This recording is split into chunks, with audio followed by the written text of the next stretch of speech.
Hi guys, today I'll be teaching you how to one-look sledge and hedge cases on Skewb.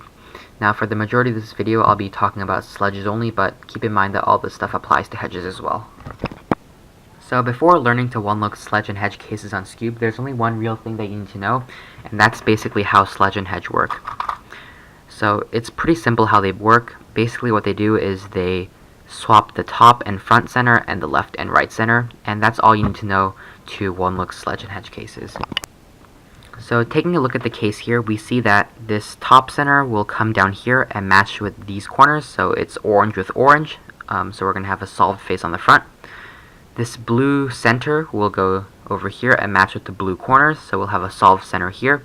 And this green center will come across and match with the green corners, so we have a solved green face here as well. So we have 3 solved faces or a solved Skewb.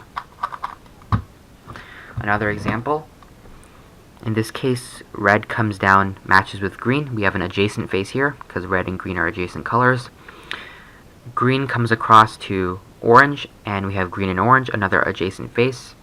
And orange comes across to red, and we have orange and red, or an opposite face. So we have adjacent, adjacent, opposite, like this. So there are a couple tips that can make one-looking these cases a lot easier. So the first one is, if you have a solved face on either the left or right side, the other side is going to end up as an opposite face after doing a sledge or a hedge. So in this case we have a solved orange side here, so we know that this side is going to end up as an opposite face. The second tip is, when you have one opposite face like this, when you have an opposite face, the other side is going to become a solved face. So in this case, because we have an opposite face here, this side is going to become solved. Additionally, if you have 2 adjacent faces like this on the left and the right, that means that you're going to end up with a Z-perm after you do your sledge or hedge. Now there's not much you can really do to avoid this. In most cases you just have to do a sledge and then the Z-perm. Another case like this is when you have 2 solved centers, 2 solved sides, one on the left and one on the right.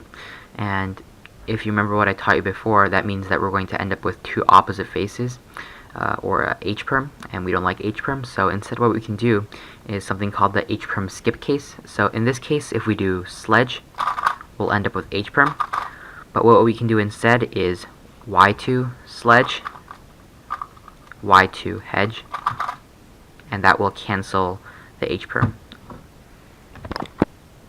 Alright, so that's pretty much it for this video. If you guys have any questions, make sure to leave them below in the comments.